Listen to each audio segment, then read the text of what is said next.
Good evening, good morning, good afternoon, wherever you're listening to. Welcome back to another edition of that Millwall podcast. You're joining me. My name Mickey Simpson. Thanks for joining us. I'm joined as always by my co-host, the one and only Omar. Hello, Mickey Simpson. How are you, mate? I'm all right, mate. I'm all right. I'm all good. Glad to hear. I thought there was going to be a point in why, I said it was because I went to say Mickey, and then for some unknown reason, it was so used. Yeah, it's so used to, like, with my work and everything else. When you phone people, you just go, "Hi, it's Mickey Simpson," and it's just inbred. It's one of those muscle memories things. So yeah. Well, it's funny because obviously I always refer to you as Mickey Simpson, and I always refer to our co-host at the bottom of us as Kai Bennett. So yeah, there you go. Hello, Kai. Without further ado, Kai Bennett. Hello, mate. Hello, boys. How are you? Good. You? I'm not too bad, mate. I'm just back, so yeah, it's nice to be home. But disappointed I didn't see a match. Yeah, let's explain where we're going with this, because obviously, due to some under-efficient northern groundsmen and club and officials in Lancashire. Unfortunately, yesterday, 500 Millwall fans travelled the length of the country pretty much for nothing. I think most had a 10, 12-hour round journey. I think there was a sausage roll maybe thrown in for your, for your pleasure as much as if that is a pleasure. Because Blackburn Rovers decided to call the game off 45 minutes before kickoff. So the first part of the show today, we are going to examine and have a look what happened, time of events throughout it. Kai was there. Kai's going to give us his views from there. Obviously, if you've not already seen it, there is an interesting article Kai wrote for London Online. Please have a look at that. That's good. Helps with him tick numbers for his clickbait box. So click on there, because South London seems to have gone mad with adverts at the moment. It's driving me mad. You're doing Richard's groundwork there, mate. Yeah, it's driving me mad, mate, trying to read your articles online, mate. Richard, if you're listening, that whatever ad program you're using, it's fucking driving me mad. So we're going to go through and look at what went wrong yesterday. And then in the second part of the show, we're going to be talking about Derby away on Wednesday. So yeah, join us straight back after this short break. Welcome back then. Kai, you were up there. You had a couple of days in the northern part of the country where everyone speaks funny. What time did you get to the grounds yesterday then? I got there about 1 o'clock. Set off probably about 12-ish from Blackpool. We went up there on Thursday, so we were up there for a couple of days. Set off from Blackpool about 12 o'clock. Got there about 1 p.m. You chose a great time of year to go to Blackpool, by the way, with the storms going on and the weather, by the way. Yeah, I was just looking at the sea you nearly had to jump into. It looked really cold, mate. I was thinking, God, I was lucky there. What did the pitch look like when you got there? It looked better than the picture that we saw when the referee said game on. Obviously, at that point, it was probably covered. They were saying about an inch or two of snow. But by the time I got there, it was pretty much what you, maybe a little bit worse than what your picture in the background is, mate. Yeah, maybe a little bit worse. If you're listening on a podcast, you're going to have to look at us on YouTube or get it early on Recast, only for the price of an advert on Recast. So it will pretty much cost you nothing there. But if you look at the photo behind me, you can see pretty much an unplayable pitch, I suppose, in the eyes of Blackburn and the referee. Yeah, I mean, it was probably about half. Maybe there was about half snow still on the pitch. But with 2 hours to kick off, there looked like there was going to be no problems in getting it on. Obviously, Preston down the road looked just as bad, if probably not worse. We say just as bad, if not worse. It didn't look that bad at all. But just down the road, and they managed to get their pitch looking just as pretty much normal. I mean, so I've got some questions. Obviously, we were speaking yesterday. We had a couple of calls and we had a couple of messages and whatnot through the group. But my question is, how come the game was okay at 12:15, yet come 2:15, it was deemed unplayable, yet it had less snow on than what it did at 12:15? That's the question I keep asking myself. I'm not quite sure. The referee sees that obviously the pitch covered in snow before as playable.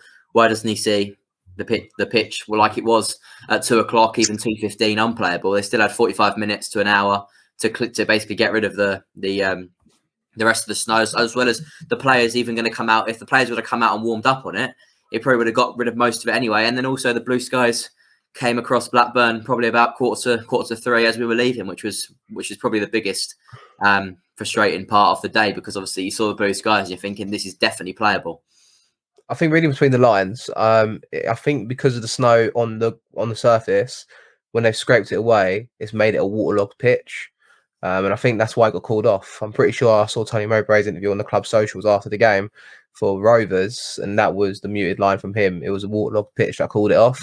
Not necessarily, obviously, the safety of the players as well, but I think because of the surface being covered with snow, it's then gone into the pitch and supposedly made it waterlogged. I think that's if you watch the Leeds Man United game this afternoon, it was really wet, wasn't it? And that was, it was obviously, it was, a little bit the ball splashed everywhere, but it went ahead. It's pure shambles, mate. I agree with you. Like, the whole thing is a shambles, because Rovers, Ewood Park, 15 years ago, was a Premier League ground week in, week out.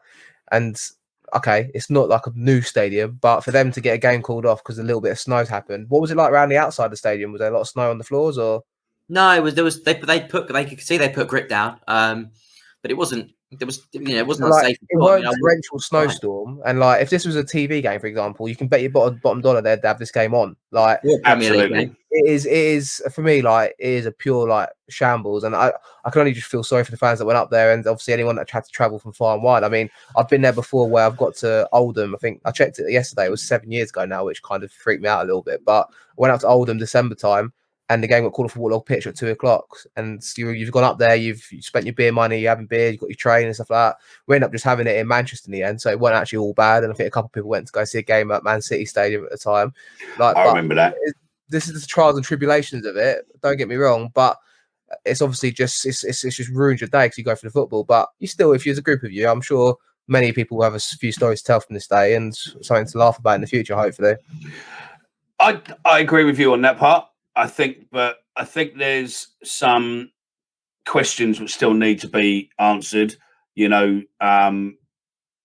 get down to the PR machine of Rovers kicking in a little bit, but why wasn't the underfloor heating switched on, or the undersoil heating switched on? Kai, you put it in your article that it wasn't switched on. I've been texted by a fan, or a fan at the ground, who was told by a steward that allegedly Rovers, can't really afford to have it on. Whether or not that's true or not, I don't know. I mean, that's only allegedly for a fan DMing us. But I mean, what's your information regarding the undersoil? Was it switched on? Was it not switched on? We had to wait basically to get confirmation whether it was switched on or not before we put it in the article. So I got the heads up to put it in there. So it wasn't switched on. I'm not sure why. I mean, one of the guys at the ground told me that it was because the weather forecast didn't it wasn't forecast the snow, so they didn't put it on. But with that storm the night before, why wasn't it? Was forecast snow? Exactly. That's what I thought. I thought there was forecast snow, and also there was also forecast rain. So if you've got the undersoil heating on, surely that I know it doesn't guarantee to help it, guarantee to make it put the snow not settle, but it helps definitely. But if you've got undersoil heating, why wouldn't you have it on? Maybe there's a mullah cost to it, maybe, mate. Maybe there's financial... I mean, it's going to be... I mean, I work within plumbing and heating, so, realistically, there is going to be a huge cost to it to run that undersoil heating, to be able to heat that pitch and do what it's meant to do. Yeah, there's going to be a huge cost to it. It's not cheap, obviously understandable. But if you've got it, surely you should have it on going through the game. Conspiracy theories have already started, which we'll come on to a bit later on, but we'll throw it in a bit early now. Is 8 injured players. Did that play a part in this? Again, I've heard from other sources, Rowett and Barrett were kicking the ball around and it seemed to be moving freely. Can you back that? Yeah, that happened. That they were throwing the ball, they were kicking the ball around, and it looked fine. I mean, they were quite clearly making a point that this pitch is playable. It was definitely playable. There was no doubts about it. there was absolutely no doubt about that. I've also been told that probably about 2-ish, maybe just before the pitch in the second pitch inspection, Blackburn brought their goalkeepers and their goalkeeper coaches out, and they were training on the pitch. Yeah, Kaminsky and a couple other goalkeepers for the substitute and the third choice keeper both came out with their goalkeeping coach.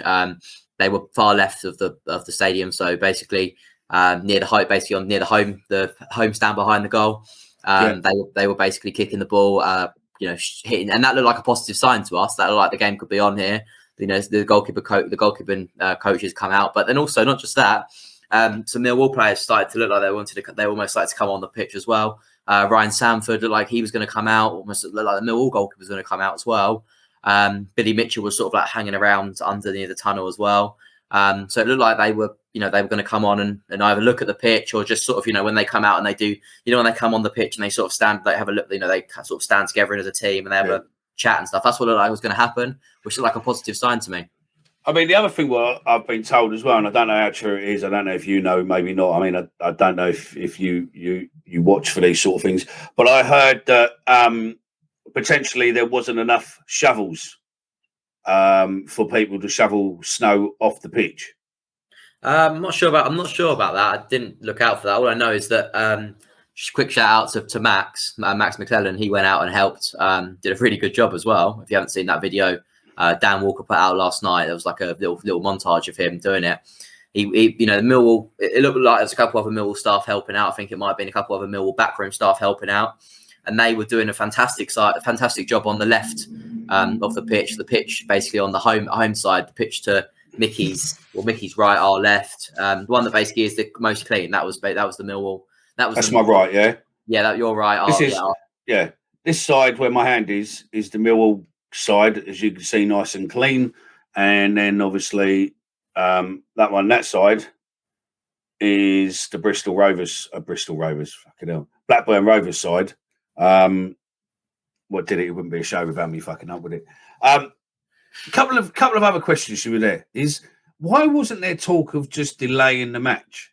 Half an hour. I mean, was that discussed? Were journos told that was possibly an option, or was no? We kept discussing it between us, but we'd never heard that was discussed. I mean, the other day there was a you see matches delayed all the time because of traffic on the motorway or something, and fans can't get in or something like that, and they delay games for that. Why not delay half an hour to an hour to see whether that pitch was playable? I mean, the fans that went up there, I feel obviously it's not fair on the fans. They don't think about the fans when they make these decisions. No, so we come to that in a little bit because I'll come on to the FA rules in a minute regarding that, which are quite a joke to a degree as well. But yeah, the other question is that if it was a unanimous decision, this is the bit what's got me. If it's a unanimous decision and the referee's made the call because the pitch is unplayable, it's unsafe, you're going to risk football players playing on it, then normally in that situation, both clubs would be singing from the same hymn book. But they're not. But Mickey, the thing is, you say unanimous. Ultimately, the only decision is one person. That's how it works. Like maybe he can consult with the ground staff, or maybe he can ask their opinion. But it's his sole duty, so it's not unanimous. And maybe there's a flaw to that because he's the referee, he's in charge of the game, and he's saying it's not playable, and he's called it off. We can all be quite kind of conspiracy. But normally, when games are called off, you'll normally get two lots of teams coming out reasonably they both agree with the same PR. But yeah, we understand why this decision's been made and go. But Steve Kavanagh's come out with quite an offensive stance. Can you blame him though? Because 10 miles down the road, Preston played. Exactly. And that's 10 miles down the road. It's a joke. Yeah, absolutely. But I do think that Mowbray and what's his name? Steve? Is it Steve? Steve Waggett. Were very quick to come out with statements on the local media, on the local radio station, and that whether or not it was a journo who was there who's pally with them, because I think they might do their own I follow there as such. But they were very, very quick to come out with a PR campaign to sort of say that it wasn't their fault. I'm hearing sources denying that to a degree, thinking that it was, it was a bit staged, PR managed to a degree. But whatever happened, it's a cock up. And you had, realistically thinking the FA or the EFL, the FA, the clubs, etc. Realistically, with the fact that that storm was there on Friday and there was going to be remnants of it over on the Saturday, realistically, the game should have either been delayed or moved then to risk it, to risk, obviously, everyone travelling because of potential games being, not being played because of this, or it could have been a lot worse. But instead, they went yes ahead. 500 of our fans, or thereabouts, 491, nearly 500 of our fans travelled, with the fact that rail replacements, roads, etc., were busy, chocker because of the storm. I just think that the whole package, there was just bad management from start to finish. Well, Yeah, and there was no thought of the fans. There was absolutely no thought of the fans. That's what you keep coming back to, and that's ultimately the underlying tone of it all. Really, it's just the people there are affected. Like, I jokes about people probably get the train still had a good day of it. I feel for people that get the coach, probably got there at 1:30, 45 minutes later, you're getting back on the coach 5 hours back down the motorway. Do you know what I mean? Like, it's terrible, really. And I think that's where there needs to be some sort of or form of compensation more than maybe what's been offered already. They've wasted the day going to the football and not getting to see any football, and that is a tragedy. And that I think the club already said the tickets will remain, obviously, and they're going to pay for the coach travel for anyone that went to go again by coach, and they're going to look into other avenues, obviously, how to compensate others that went up by car or by train or anything. So yeah, I mean, maybe there could be an incentive there to subsidise the next away trip or something for people, and maybe come to some sort of figure. Maybe I'm just kind of putting out there, but yeah, the whole thing's a joke. Like the whole Alan Nixon tweeting pictures after the game or at 3:00 in the sunlight at the stadium, and it's beaming. Like it's not as clear blue skies. There's no clouds. It's not overcast weather. I agree with everything you said, really. And you think of all other sporting events, they tend to delay it. Like the Formula One, for example, is fixed to one weekend, of course, but they'll delay it as long as they can. Why couldn't they do that for a Saturday 3:00 kickoff? It's stupid. Yeah, it wasn't televised. I mean, the EF rules basically they state. I mean, it's Rule 28, which covers postponements, abandonments, and rearrangements. 28.1: in the event of any league match not being played owing to Football Association cut matches, whether or other cases over which neither club has any control or being ordered to be replayed, it shall be played on a date to be mutually arranged at the earliest reasonable opportunity, and in the event prior to the last scheduled round of fixtures, if it's obviously a cup game in the normal playing season. Both clubs should notify the league of such arrangements within 7 days, etc. But it says it is not possible for a club to make a decision to postpone a match, and in the first instance, clubs should contact the Football Services Department for advice. In these rules, it basically it doesn't give in here that it's the referee what basically postpones it. We know it's a referee on this game, but within those rules, everything's in there to protect the club. So compensation for the club, compensation for the players, through the club, hotel fees if they have to drive more than 5 hours, etc., etc., etc. But again, as always, fans are the lifeblood of football, as proven through COVID. Without fans, football was shit. Yet you've got some of the biggest organisations, the EFL, the FA, etc., filling their own pockets, looking after themselves. When really there should be another clause in there, 28.27, whatever it is, because there is loads and loads of bits all protecting clubs, that sits there and says that fans should be compensated. There should be a nominal fee of, I don't know, £100, £150, whatever it is, to nominate, to basically say, right, if you've done this, get in touch, you'll get this. It shouldn't come out of the club. Millwall shouldn't be having to pay. Hopefully, Millwall get the money back from Rangers or Rovers even. Fuck me, I fucked up twice now. Rovers and now to get money. Yeah. But the thing is that it's okay if you were on the way up there, you ain't gone for a turnstile, you got your ticket. All right? You still got your ticket, ain't been scanned. What about the 50, 60 pods who are in there? Hopefully I'm sure that'll be. It's probably a. Oh well, look, I think it will be, but do you know what I mean? I'm saying that you've got. Yeah, I'm sure they'll be able to sort that You've out. got loads here. I mean, look, the club's already on it, and I think it's probably going to take them a few days to be able to contact everybody who was there, speak to people, and arrange bits and pieces. I hear they're doing. I see that yesterday, most of the MSC and their committee bods were out on the attack against Rovers. Obviously, their sources were a bit more reliable than my sources, maybe. Technically, maybe. And they were on the attack with them. Allegedly, I've seen today that they've written a nasty letter to the EFL and some other organisation to find out why, the Referee Association, I think, to find out why it wasn't played and the reasons behind it. Because that pitch to me looks a little bit more work, looks playable. It doesn't look as if it's too solid. It doesn't look as if it's too fucked. It looks playable. So yeah, I think it's a bit embarrassing that we've got no statement from the EFL. And I think, I think the only good thing about it is I think that Blackburn Rovers CEO and Tony Mowbray, I hear, are going to be getting a deal with the BBC to present the next round of Jack and Ori reading bedtime stories for kids, because I hear they're quite good with fiction. So I just think the only word of advice I'll give to the Mill Sports Club for their statement yesterday, initially, they used the word cretins for calling the FA and stuff out. Just call them wankers, or drop the C bomb if you must. But cretins, I don't think it's in the Mill dialects personally. Do you often use the word cretins, Mickey? I don't really, to be honest. But either call them a wanker or no, bit more professional. Bit more professional on the podcast account to such.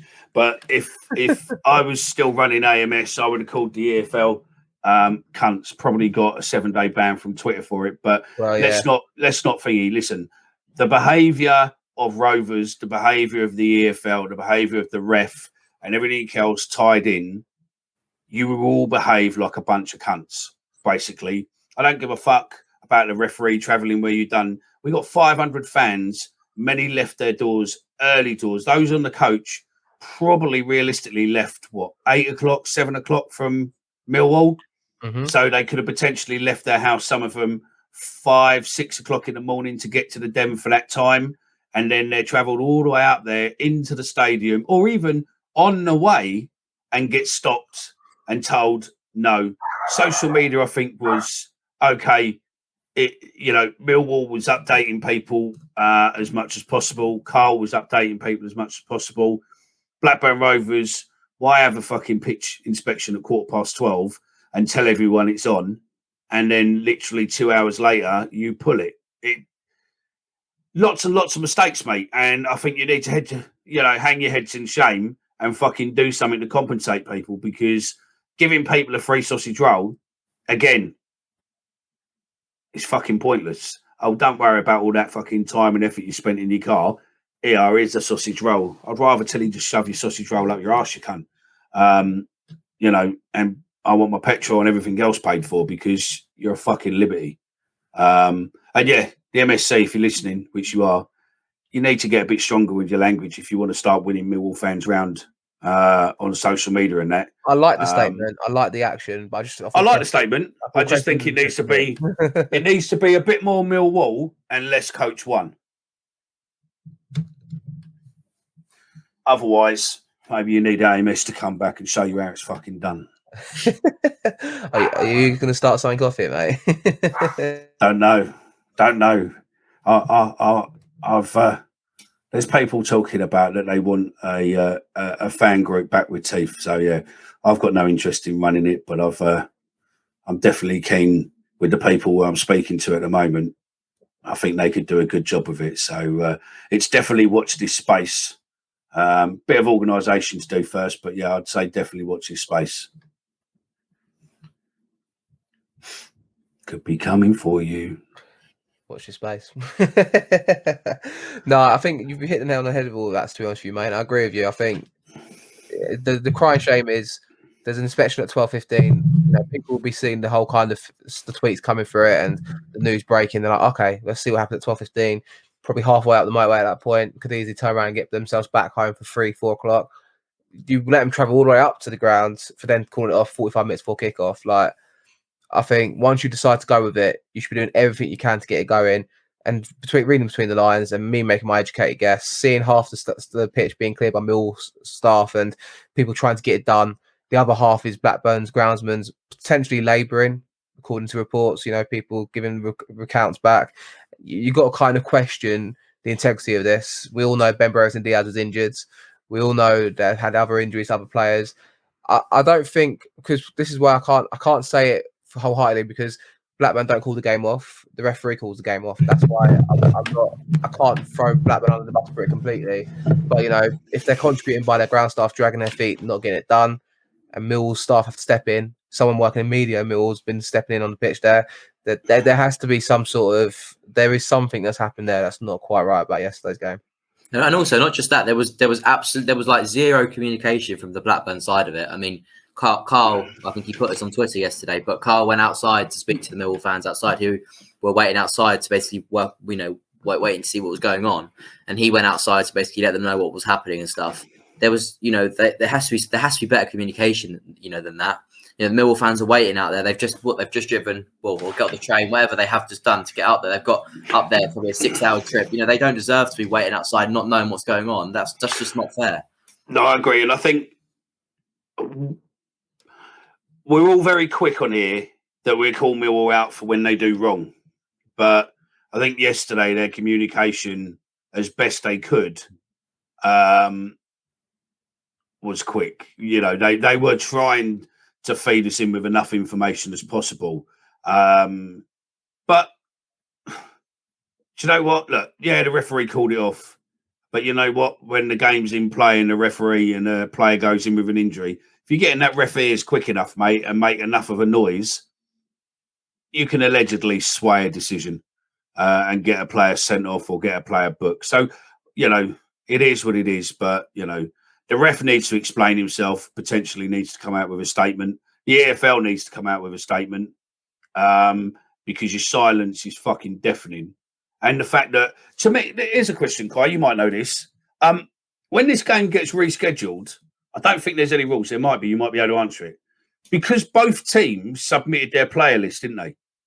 Yeah. So technically, because they've submitted both there, is there any way that they can be forced to play those two teams again? Well, because they've already submitted it. Well, I saw a lot of stuff on Twitter about that today, and when I absolutely agree. I think that should be the case. The only obviously thing is, if let's say a player's injured with our squad today, or yesterday, then obviously he can't play. But I don't actually know if that's the rules or not. But if every single player is fit of both sides that was in the starting lineup, I agree. I think that should be the case. That way we're a level where we are basically where we should have been at. For this game, the squads should be the same if everyone is fit. Obviously, people might not be fit; it might be a bit harder to do. I don't know what the rule is on it, but I agree with that. If everyone's fit, I think that's the right thing to do. Mickey sound. Get in the comments if you agree with that. That realistically they should play the same teams. Probably have no influence over it, but it'd be interesting to hear your views. So, look, just before we end part one and we come back and talk about Derby, I would just, 2 points really. I don't believe in any way that the 8 injuries to Blackburn Rovers squad had anything to do with the decision being pulled.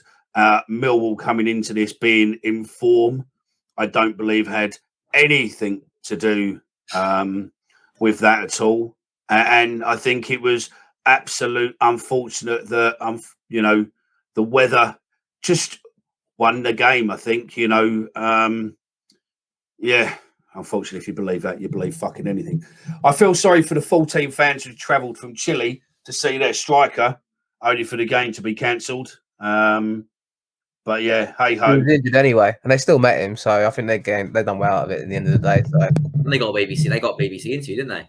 yeah, so I think they've done well out of it. And for us, I suppose results yesterday, not a lot happened. That's different to what we kind of already know. We're 14th place in the table. We're on 31 games. Sheffield United on 31 games and 6th from 7 points behind them. So not a lot's really changed there. And we've got the incentive of Derby on Wednesday, which we'll talk about more in a second, won't we? Exactly. So look, that's the end of part 1. We've done our moaning. Make sure you let us know in your comments, and if you're not already following us, please do so across socials. And if you are watching this on Recast, make sure to give us a follow there. And if you are watching us on YouTube, then please do subscribe. We're very, very close on some magic numbers. So if you're not already subscribing, please do so. There's about 48% of you who watch us on YouTube who aren't currently subscribed. So come on, make our day. Just tap that notification bell as well while you do it. So yeah, right, we'll be back straight after this for the final part where we talk everything about Derby away.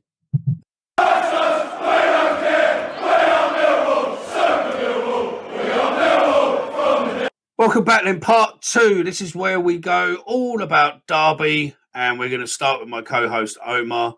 You are going to Derby on Wednesday. I am indeed. Yeah, looking forward to it. I've been Derby about 4 times before. I think I've seen us win there once. Saw us almost get relegated once. It's gonna be a toughie, I think, because take away their points deduction, we already know about that. I think they'd be 1 place behind us in the table or 1 point behind us. So, Rooney's done an unbelievable job there, and it's going to be a tricky game. I think they won on the weekend again, didn't they, Kai? Like yesterday, I'm pretty sure 1-0. I think. Yeah, so I think, but they kind of got a kick in the teeth a little bit because Reading picks up a crucial win at Preston as well. That game that went ahead 10 miles away from Blackburn. I think Reading won 3-2, and it kind of, whilst Derby got the boost of a win, thinking they're going to get their way out of it, Reading then won 3-2. So I think they'll be a bit fragile because of that, personally. And I think obviously we're still buoyed by our recent form. It's going to be tricky, but looking forward to the test up there. What do you reckon, Kai? No, I'm looking forward to the game. Obviously, we would have had a week and 1 day's rest due to not playing on Saturday. So we should be fresh. We should be on it really, and let's hope we can carry on the form. Obviously, Derby in good form as well. They're fighting for their lives down there, so it'll be a scrap, a little bit of a scrap. Tom Lawrence is out. I think he got picked up a red card against Peterborough. It's quite a feisty game, that one, so you understand it as well. But relegation battle sort of thing. So it was a scrappy game, and I think it was 2 red cards in that game. So probably I'm expecting Derby to probably scrap for everything. But we just need to work just as hard. Show those fighting traits and stuff, and the fighting and the spirits that Millwall the players can show and have shown in the past. And show a little bit of quality on the ball, and hopefully that will get us through. It's made for Sibley to come in and score the winner on Wednesday night, isn't it? I hate to jinx us, guys. Obviously, linked with him, scored a hat-trick against us last season or season before, whenever it was. And obviously, Lawrence is suspended. It's made for Sibley to come in because I think he scored the winner on Saturday as well, didn't he? So, yeah. I think it will be a tricky tie. I'm looking forward to it.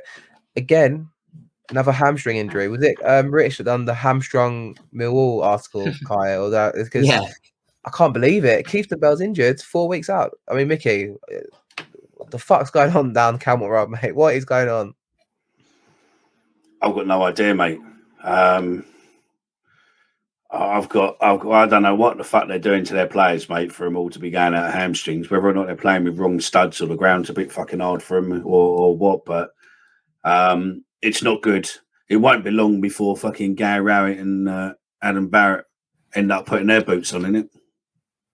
Yeah, I mean, it's honestly, I'm just going to try and get a list up of all the injuries this season, see if I can kind of take us through it. But I'm not sure Keith is. I'm not sure if he is a hamstring or not, Keith. He did specify what injury it was, but I don't know what he's done. But he's 4 weeks, so it's probably. I'd assume it's probably a muscle. I'm 99% sure. When he spoke to Carl for a 2-minute segment, he said Keith's done his hamstring. So let me have a look. I'll have a quick look. It might potentially be because I mean you have a butchers and see if prove me wrong by all means. If you see the time to do so, I'll have a look. I'll have a look. Do so. But yeah, I mean it's always just a tricky place to go in general, Derby, and I think, like I said, because of the weekend's results kind of going against them, I just hope it's a good time to go up there and do the business, Mickey. I think you've got to be confident. Yeah, I think if there's anything to thank Blackburn for, it's potentially that game being called off and potentially the players have got that little bit more rest. So there's a few more days potentially training for it. Could do us the world of good, considering that Derby had a hard game on Saturday. So, yeah, fingers crossed it could. And we go on, you know, something what we would never have thought we'd seen was potentially 3 games on the bounce. Yeah, definitely. That'd be good, wouldn't it? I had a little look at that article. Unless I copied it out wrong, which potentially could be the case. And I'm not gonna say I didn't copy it out wrong because I might have done. I need to have a look back through the audio. You guys do some small talk, and I'll be back in a second. No, but it's obviously disappointing with the injuries and stuff. But I was thinking about going up to Derby myself, but it's quite a late one and stuff. And I don't know. Blackburn was obviously no Blackburn game on Saturday, but I went up there and stuff, so probably just watch it on the stream. But Omar driving? Nah, Omar's driving. Yeah, but I can't expect Omar to drive me at midnight. That's not. I'm not going to ask him to do that. No, drive you home, but you can get a fucking tube home. You guys keep the south 1 second. I'm just going to get this interview with Carl ready. 1 second. I'm going to see if I can find it. Okay. Big good game on Saturday. Wednesday. So what's your prediction for the team then, Kai? I'll go with Barton goal, Danny, Hutch, Murray, Coops, Malone. It's basically same back 5 as it was supposed to be Saturday. It was last Tuesday. Saville and Billy. And then I reckon it'll just be Bennett, Jed and Bury up top. I reckon it'll be the same team that was supposed to start against Blackburn. Right, okay. Unless we picked up any more injuries in training. Fucking hell, talk about jinx it there, fuck's sake. Do you know what I mean? I think we'll play fairly similar team we played the other day, and I think that they will be out to want to prove a point. Yeah. And when they turn up as the underdog, then yeah, you got the arc, you got the piece now. It doesn't say hamstring. I don't know where I got hamstring from. It's probably just because we've had about 100 hamstring injuries this year, so it's in you. I'll tell you where hamstring comes from. It potentially could be. Yeah. I'll tell you where hamstring come from. There was someone on Twitter who basically went, "Fuck me, Keith out now with hamstring injury. You couldn't fucking make it up." Yeah. There was someone the other day with it on Twitter where it picked up, but again, I don't know what it is. Is it a medical? I can't see it being the medical staff. Are they being trained too hard? Are they not warming up properly? I don't know. No one knows. It's one of those. So yeah, it is what it is. Of players, because I feel like you're urged to go with the same team that wins games, or is it the way they train? Or I honestly don't know what it is. But this season, they've had a full preseason beforehand. Maybe they went to Scotland, done the preseason camp. They've not had lots of games. Like we were meant to have more games than we've had. We had Christmas games postponed. We had obviously the weekend's game off. It's come thick and fast, but the injuries we're getting, like you got to feel for the manager a little bit, but at the same time, you got to think, well, you're in charge of these players and the trainers, and what's happening? Like it's a double-edged sword a little bit. I feel like. Well, I'm going to be positive. I'm going to go for a win on Wednesday evening. I predict Omar's going to come back with all 3 points. So I'm going to go. I don't know. I'm going to go 2-0. I'm going to go Bennett to get both of them. Right. Okay. Omar, who's your team for Saturday then? For Tuesday, for Wednesday. Wednesday even, yeah. I got the wrong day. You got the wrong day, and then you got it right. So coming in, let's do that again. What's your team prediction for Wednesday night away to Derby? I think it's going to be the same team he picked on Saturday, but didn't play. Bury in, obviously. Yeah. Bennett up front with him. Jed in the 10. And yeah, I think obviously Keith's injury forces Saville to come back in, but that's not a bad thing. I think he's looked quite bright in the spells that we've seen him on. So yeah, I mean, I'm excited to go up there and hopefully we just continue from where we left it off, like from the QPR game. And I think, yeah, Kai's, did you say 3-0, Kai? Did you say? No, 2-0. 2-0. Right. 2-0. Mason Bennett to get both. I think Bennett will definitely have an interesting game. I'm going to say... Reverse psychology coming. Yeah, I'm going to say we're going to draw 1-1. Try and take reverse psychology out of that if you can. You did that for QPR, I think, didn't you? And we won. Yeah, exactly. So there you go. You're going to have to pick 1-1 every game now. Can't remember. And also, I think Mason Bennett going up to Derby, I think it'll be the first time since obviously having crowds not being there. I think obviously not only did he do the well debated thing of crashing his car with Rich Keogh allegedly. I don't know if I can say allegedly or not for that anymore, so I'll say it regardless. But also he done the Burn Snapchat video, didn't he? So it'd be interesting to see what sort of reception he gets there. I think it'll be quite a pantomime with him, and I think I'll back him. I'll go for that. And I think he will thrive on that. I think if the fans start giving it to him, I think he will thrive, and I think also it will probably kick our fans in to making loads of noise to back him. And also Malone as well, won't it? Malone, because he scored earlier in the season against Derby after they gave him a bit of stick. So I do like it. Malone and Bennett to score. I don't know. Oh, so you're going 3-0 now? No, I'm going to stick with 2 now. I'm going to go Bennett to get both goals. Love it. Go with that. Yeah, no, look. I think Rooney's doing well there. We met Rooney we saw Rooney up close at the Remembrance Day game with the soldiers when the soldiers were chasing him around the fucking pitch to get a picture of him. And he was, in between his media interviews, he basically had pictures with him and everything else. So fair play to that. But I think 2-1. I think we're going to come away. I think it's going to be 1-1, and then we'll score something after the 73 minutes. I think that onwards we'll score the second goal. Yeah, somewhere between the 73 and the 99th minute or whatever it is, depending how long we have for time added on. But I think that's when we're. Who's going to score? I think Bury's going to score and Bennett. Nice. I'd like that. And I think the young hat-trick guy who scored for us is going to score for them. Okay. Yeah, fair enough. So if you want to put a bet, there's my prediction. You've had Kai's. Omar, who's your goal scorer? 1-1 Bennett. So who's there you go. Sibley and Bennett. There we go. See. So if you're a betting person, then maybe put those on. See where you go. And go from there. So I think that's pretty much all I've got. If you listen to the last show, Kai obviously hasn't, because we haven't got any abuse yet. So he obviously hasn't listened to the last show, which is fine. But now he will go out and listen to it and then come back and give us abuse on the WhatsApp chat rather than you listeners being able to hear him give it to us. So as we said on the past show, Kai doesn't listen to the shows. He's not on with us. Told you. So right. Omar was right. Omar was right there. And look. Before we end, can I ask you, how's the gym sessions going? Because you've got to give us update podcast. Look at him playing lip service now to us. No, you don't listen to the podcast anymore. You're not going to know how we do it at the gym, are you? So I don't think that's quite fair. I think no, we completed week 2. Week 3 starts tomorrow. So we've got a nasty bruise. Yeah, that sounds weird. Sounds weird. Yeah. No context. No.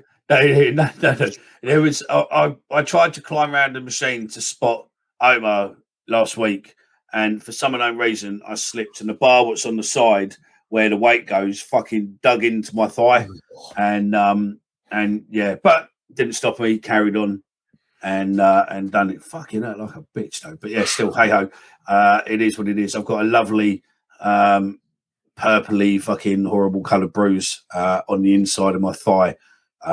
So I won't be doing that again in a hurry. Jim's game. Exactly. Jim's going well. Jim's going good. Still enjoying it. Still feel fresh. Still feel invigorated with it. 6 o'clock in the morning. I thought would be a battle. I thought honestly, and I think Omar probably will back this, that I thought I'd probably do it a week and then go, fuck this. But to be fair, there's sort of a competition between us of who's going to be the first one to drop out to give the other one banter. But I think that both of us are stubborn, pig-headed enough that neither one of us are going to back down first. Storm Units nearly got in the way on the weekend on Friday, but we managed to do our session on Saturday, didn't we? So we've done it on Saturday morning instead. So consistency is key. What can we say? So it's a bit like the shows. That's it. A bit like the shows. We're getting these out twice a week now. Hopefully you're liking. We're doing really well. We're getting in the charts, considering that we're only doing pretty much 2 hours of content for you per week, unlike some channels what seem to be putting stuff out for whenever they want to say something. So That we can't name. 2 hours. What's that? That we can't name either. Yeah, that we can't name, and someone else on YouTube who seems to make 6 or 7 videos for views. So there we go. We're doing 2 hours of content per week. You're getting us into the top 100 of the British charts, and the top 100 for Ireland, and the top 100 for New Zealand. Much, much appreciated for that. Thank you very much for being part of our journey. Carry that on if you're not already part of that journey, and it's the first time I listen to it. Yes, we do talk complete and utter bollocks all about Millwall for a best part of about an hour twice a week. If you enjoy that, then please make sure you listen to some of our back catalogue and make sure you listen to the next show. This show will be on recast before it goes on YouTube. But again, it will cost you the price of an advert, which is pretty much free. So it's not costing you nothing. And remember, if you share it and one of your pals watch it, then you will end up getting credits back. We're giving a percentage of credits back to people who share. So jump on that, put it on a WhatsApp group, put it to your mates. Hopefully one of them gets it. You'll see then that actually it's quite rewarding to do that. Other than that, it'll go on YouTube on Tuesday. That's it. We're done. I've got no more bollocks to talk. Omar, what you got to say? Hello. Kai, what you got to say? Not much, mate, apart from I'm going to go and watch that, listen to that last podcast now. Excellent. Thank you very much.